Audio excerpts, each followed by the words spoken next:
Bismillahirrahmanirrahim. Assalamu alaikum dear students. This is your course Principles of Animal Life 2. My name is Dr. Imrana Amir. I am your co-teacher for this course. So the topic for today's lecture is animal behavior. In this topic we will study different kinds of animal behavior and its different perspectives.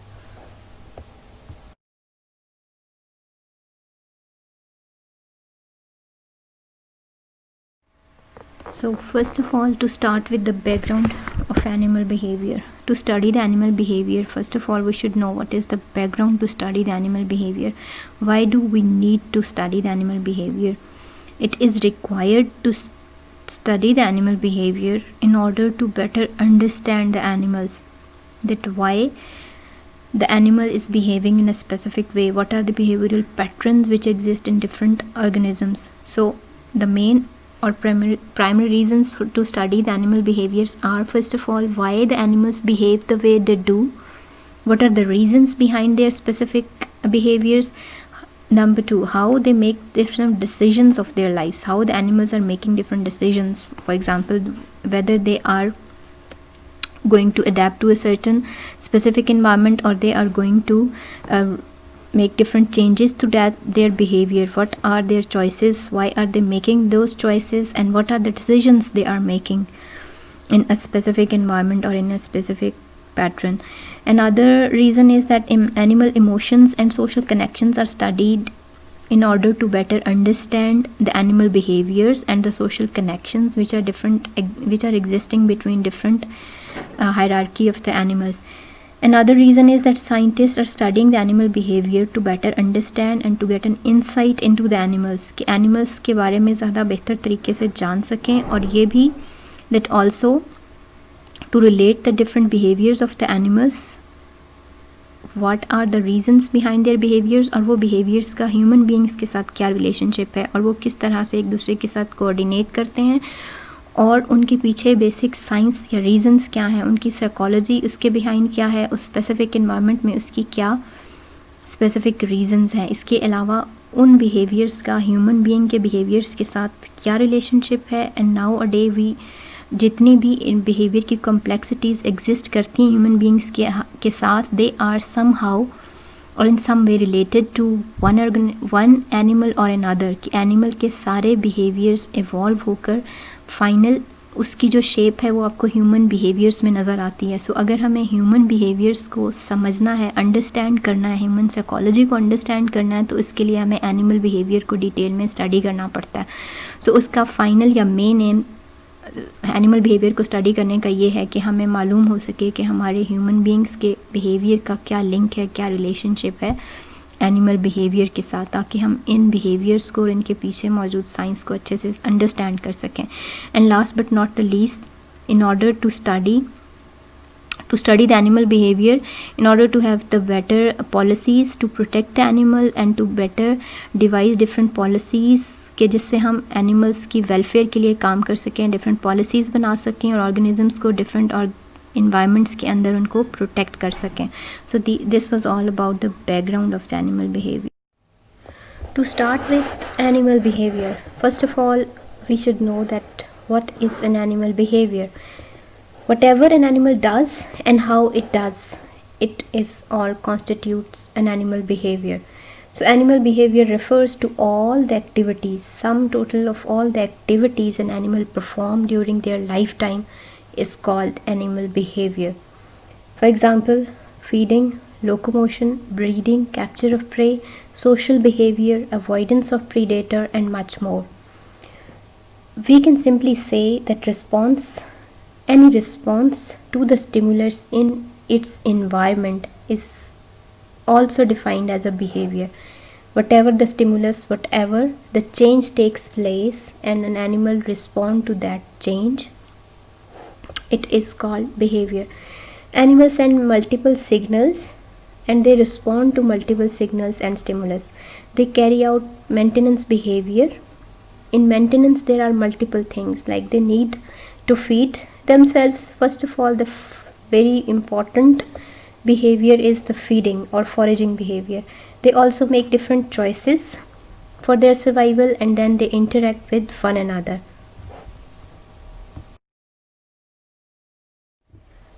So to study the animal behavior, there are different kind of approaches. The most acceptable approaches are four. These four approaches have been evolved over time. Naturalists and philosophers have been observing the animal behavior for centuries, but only in the recent past a significant progress has been made in understanding the animal behavior. The four major approaches to study the animal behavior are, first of all, number one, comparative psychology, number two, ethology, number three, behavioral ecology, and number four, sociobiology.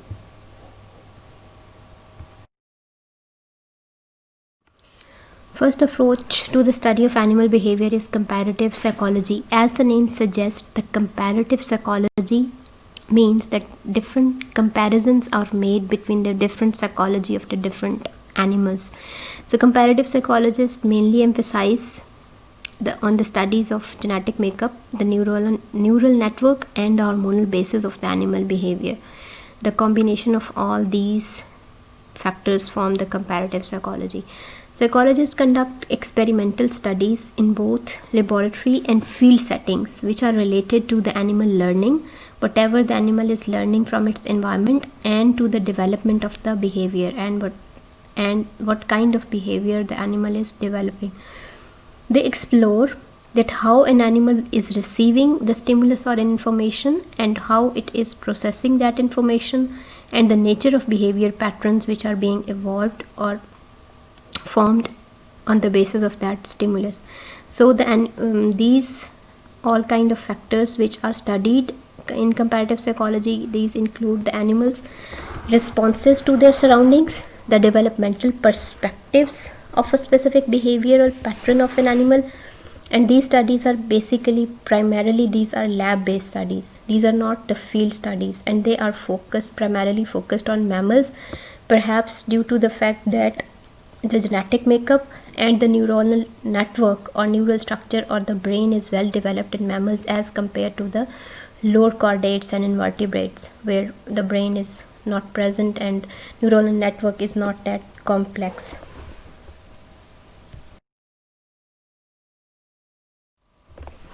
Second approach is ethology. Ethology means the habit or the manner. This is the study of animal behavior which focus on the evolution and natural environment of an organism. These are primarily the field-based studies, and wide range of animals could be studied by using ethology. The leaders of this approach, the people who introduced this approach, were Konrad Lorenz, Nico Tinbergen, and Carl von Fries. These were awarded Nobel Prize in Physiology or Medicine in 1973. Basically, these three scientists were the pioneers of ethology. Whatever the knowledge of behavioral sciences we know today, up till date, these were the people who introduced these huge sciences, and all the experimental and field-based studies were conducted by these scientists. Basically जो Conrad Lawrence थे, उन्होंने imprinting को first time describe किया था. Imprinting क्या होती है, जिसमें गीज या एनिमल्स क्या करते हैं, soon after their birth, soon after they are born, they simply copy their parents or whatever the moving object they find around themselves. Then निको टेम्बरजन का मेन कंट्रीब्यूशन था कि उन्होंने हेयरिंग वर्ल्ड्स एक बुक पब्लिश की थी, और उन्होंने बेसिकली कॉज एंड इफ़ेक्ट की स्टडीज़ परफॉर्म की थी, और ये कहा था कि जितना स्ट्रॉन्ग स्टिमुलस होगा उसका रिस्पॉन्स भी उतना ही स्ट्रॉन्ग आएगा. फिर जो कार्ल फ्राइश थे, इनकी कंट्रीब्यूशन जो थी वो बेसिकली काफ़ी ज़्यादा डिफरेंट ऑर्गेनिजम्स के ऊपर उन्होंने स्टडीज़ की, लेकिन बीज का बेसिक ज़्यादा इनकी कंट्रीब्यूशन प्रोमिनेंट है, जिसमें उन्होंने बीज का मोशन का एक स्पेसिफिक पैटर्न होता है, और वो उस मोशन के पैटर्न के ऊपर डिपेंडेंट होता है कि उनका जो स्टिमुलस है, जहाँ पे फ्लावर्स प्रेजेंट हैं, जहाँ से उन्होंने अपना नेक्टर एक्सट्रैक्ट करना है, वो किस लोकेशन के ऊपर मौजूद है, उसके अकॉर्डिंग वो उस तरह की मोशन क्रिएट करती हैं. जैसे वैगलिंग डांस करती हैं, back and fourth, forward and backward dancing move करती हैं, जिस डांसिंग मूव की वजह से उनको पार्टनर बीज को ये सिग्नल या स्टिमुलस मिलता है कि उनको इस डायरेक्शन में मूव करना है. सो इथोलॉजिस्ट बेसिकली क्या करते हैं, बिहेवियर स्टडी करते हैं एनिमल्स का उनके नेचुरल इन्वायरमेंट के अंदर, and they study the behaviour of closely related species to consider the evolution and origin of certain behaviour patterns. Closely related species का इसलिए क्योंकि क्लोजली रिलेटेड स्पीशीज़ के ही आगे फर्दर इवॉल्व होती हैं। जो डिस्टेंट रिलेटेड स्पीशीज़ होती हैं वो कैरेक्टर्स या वो बिहेवियर्स एवोल्यूशन में कंट्रीब्यूट नहीं करते एंड हेंस वो डिमिनिश हो जाते हैं, ख़त्म हो जाते हैं। इसलिए इथोलॉजिस्ट सिर्फ क्लोजली रिलेटेड स्पीशीज़ के बिहेवियर को स्टडी करते हैं क्योंकि वो इवॉल्व होती हैं over the period of time. Then ethologist जो होते हैं उनका लर्निंग से कोई कनेक्शन नहीं होता। They are basically interested in animal communication, the mating behaviour and the social behaviour. Third approach to study animal behaviour is behavioural ecology. इसमें basically animal का बिहेवियर एक स्पेसिफिक इन्वायरमेंट में स्टडी किया जाता है। It emphasises the ecological aspect of animal behaviour. इसमें predator का prey के साथ इंटरेक्शन स्टडी किया जाता है कि प्रीडेटर किस तरह से अटैक करता है अपने प्रे को, और प्रे कौन कौन से मेथड्स या मोड्स इस्तेमाल करता है अपने प्रीडेटर से अवे होने के लिए, फ्ली अवे होने के लिए, उससे दूर भागने के लिए। फिर फॉरेजिंग स्ट्रैटेजीज़ कौन कौन सी एनिमल्स इस्तेमाल करते हैं। फॉर एग्जांपल फीडिंग स्ट्रैटेजीज़ कि उन्होंने फीड कैसे कैप्चर करनी है, सर्च कैसे करनी है और फिर उसको इंगल्फ कैसे करना है, उसको खाना किस तरह है। सो ये सारे बिहेवियर्स फॉरेजिंग स्ट्रैटेजीज़ में आ जाते हैं। फिर रिप्रोडक्टिव स्ट्रैटेजीज़, फिर एनिमल्स अपना हैबिटेट किस बेसिस के ऊपर सिलेक्ट करते हैं। इंट्रा स्पेसिफिक और इंटर स्पेसिफिक कॉम्पिटिशन, ये बिटवीन स्पीशीज़ और विद इन स्पीशीज़ का कॉम्पिटिशन को स्टडी करता है। और सोशल बिहेवियर जो है, ये मेन सारे टॉपिक्स हैं जो बिहेवियरल इकोलॉजिस्ट की मेन टॉपिक ऑफ इंटरेस्ट में आ जाते हैं। Fourth, the last but not the least approach is sociobiology. Sociobiology basically deal करती है एवोल्यूशन ऑफ सोशल बिहेवियर को ऑफ एनिमल्स। ये बहुत सारे एस्पेक्ट को कंबाइन कर देती है, इथोलॉजी यानी एनिमल बिहेवियर को और बिहेवियरल इकोलॉजी का, कि एक ऑर्गेनिज्म अपने एक स्पेसिफिक एनवायरनमेंट में किस तरह का बिहेव कर रहा है। सोशोबायोलॉजिस्ट बेसिकली ये एम्फसाइज करते हैं कि नेचुरल सिलेक्शन जो है वो बहुत इंपॉर्टेंट फैक्टर है, और लिविंग इन ग्रुप्स की जो ऑर्गेनिजम्स एक ग्रुप में रहते हैं उनको नेचर ज़्यादा बेटर सिलेक्ट कर लेती है क्योंकि उनके पास ज़्यादा अपॉर्चुनिटीज़ मौजूद होती हैं सिलेक्शन के लिए। So after the behavioural approaches the studies हम आ जाते हैं इन लर्निंग इंटरैक्शंस के ऊपर। In recent times many behavioural scientists have concluded that there are two main type of behaviours, these are the instinct and the learning. ये main दो basic types हैं एनिमल बिहेवियर की। First of all you will describe in detail what is an instinct. Instinct is the reflexes, the natural reactions of an organism with which an animal is born with, the knowledge, the reactions, the reflexes, the patterns with which an animal is born with. ये fixed होती हैं, these are built in, they cannot be changed and they cannot be modified. For example, the early survival, soon after the birth, then the hunger, fear, motion, imprinting, copy की जो हमने पीछे describe की है example, कि organism immediately after birth अपने सामने कोई भी मूविंग ऑब्जेक्ट उनके सामने आता है तो उसको वो कॉपी करते हैं। लर्निंग जो है सेकंड टाइप ऑफ बिहेवियर है। Learning is totally dependent upon the experience of an organism, it must be taught, the animals are not born with it, it could be modified by experience, it is variable, it is changeable, it is flexible and it can be modified at any time, at any place, in any given environment. So ability to learn, we can say that ability to learn is inherited, but जो behavior है organism का वो develop करता है during an organism's lifetime और वो depend करता है उसके experience के ऊपर। So किसी भी organism की learning की capability फ़र्क हो सकती है, अगर same भी हो तो भी अगर उसके experiences different होंगे तो उसकी learning capability different होगी। इसमें एग्जांपल्स हैं speech, reading, training dolphin to perform, for example the domesticated behaviour in pets. So अगर हम ये बात करें कि इंटरेक्शन है इन दोनों बिहेवियर का, इंस्टिंक्ट का और लर्निंग का, और ये दोनों कंपोनेंट्स मिलकर बनाते हैं बहुत सारे बिहेवियर पैटर्न्स जिनको हम फर्दर स्टडी करेंगे। फॉर एग्जाम्पल अगर हम इंटरेक्शन की बात करें तो young cats which are raised in isolation without any choice to catch the life prey, they would not attack a white rat placed with between them unless rat क्या करेगा, it tried to escape कि rat को ये लगेगा कि ये stimulus या मेरे लिए फियर का स्टिमुलस उसको लगेगा. सो एट फर्स्ट क्या होगा, their attack, the cat attack would not be sufficient, but after some experience, थोड़े से एक्सपीरियंस के बाद cat will learn to seize the prey, वो उसको शिकार करना और उसको seize the prey with the help of neck and rapidly kill करना सीख लेगी. सो अपेरेंटली लर्निंग ने क्या किया, इट रिफाइंस द इनहेरिटेड और inbuilt components of this behaviour. ये है इंटरैक्शन की एक best example. Then another example involving the instinctive and learned component of behavior is nut cracking behavior of the squirrels. Squirrels क्या करती हैं, they gnaw and pry to open a nut. वो एक नट को बाइट करती हैं, उसको नॉ कर रही होती हैं, trying to open, basically they are trying to open the nut. Inexperienced squirrels are not that efficient. They cannot open the nut in the first few attempts. They gnaw and pray at random or nut because they do not have any previous experience. While the experienced squirrels, however, gnaw a furrow, वो एक furrow या hole create करती हैं broader side के ऊपर. Then they wedge their lower incisors, उसके जो lower pointed teeth होते हैं वो उस furrow या उस wedge के अंदर अटैच करती हैं and they crack the nut open, और वो जल्दी से क्विकली उसको ओपन कर लेती हैं. Innate behaviour is behaviour that you are born with. Behaviour which you inherit because it is in your DNA. It is instinctive behaviour. For example, a spider knows how to spin a web as soon as it is born, or a baby can suckle, because it is instinctive. The behaviour is intrinsic, which means it will be present even if an animal is raised on its own, without parents or others of its species to teach it. It is also stereotypical, which means the behaviour will be performed the same way each time.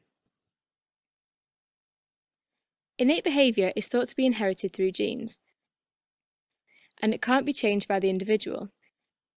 It is inflexible. It can be very complex and it does not have to be learned. It will be fully developed from birth. Innate behaviour is beneficial, and because it is encoded in DNA, it is subject to natural selection. This means that over time, the genes that cause the best behaviour will become more common among the individuals of a species. A reflex is an example of innate behaviour, like when you automatically pull away your hand from something that is hot. You don't have to think about it, you didn't have to learn to do it. As a human, it's just something that you do. A scientist named Lagerspetz tried to prove that innate behaviour has a genetic base by selecting very aggressive mice and breeding them together. Aggressive mice would cross an electrified grid to attack an opponent, or would choose an opportunity to fight rather than remain peaceful. The results were compared to a control of mice with non-aggressive genetic lines. The results showed that a few genes affect variation in fighting behaviour. When aggressive mice were bred together, aggressive offspring were produced. Winning enhanced fighting behaviour of aggressive animals, but not of initially non-aggressive animals. However, it's difficult to find purely innate behaviour because a lot of an animal's behaviour is the result of an interaction between genes and the environment. Environmental conditions can alter innate behaviour. So, there are 5 characteristics of innate behaviour that you need to remember. 1. It is heritable, so it's passed on through DNA. 2. It's intrinsic, so it will be present in animals that are raised in isolation from mothers. 3. It is stereotypic, so the behaviour will be performed the same way every time. 4. It is inflexible, so it never changes, even because of experience. And finally, it is consummate. The behaviour is fully developed or expressed at first performance. So, innate behaviour is a pattern of inherited or preset behaviour that doesn't require learning or practice.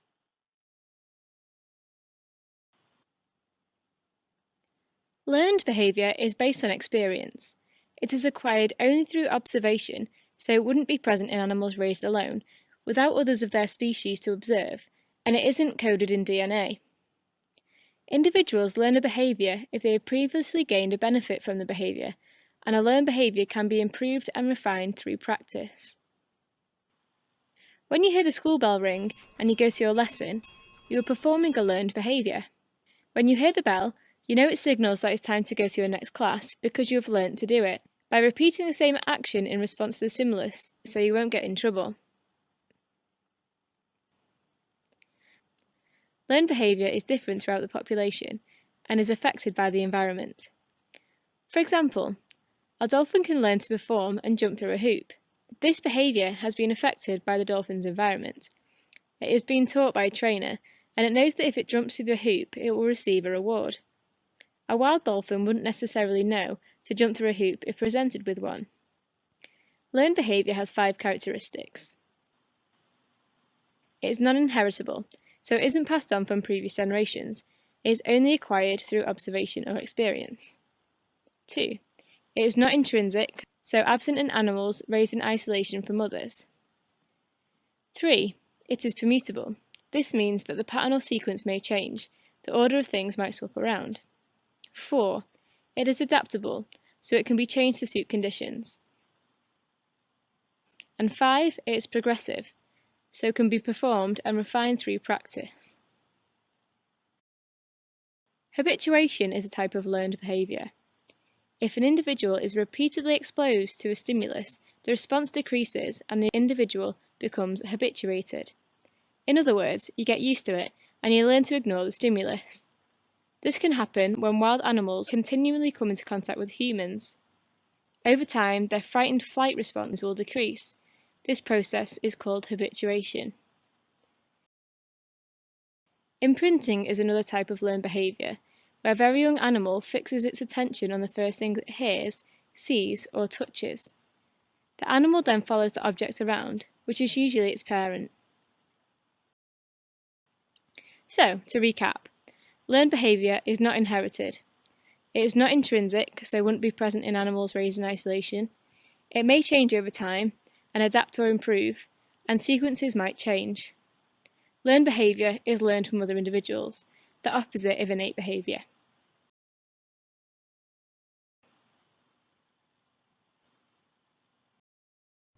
So that was all about animal behavior in today's lecture.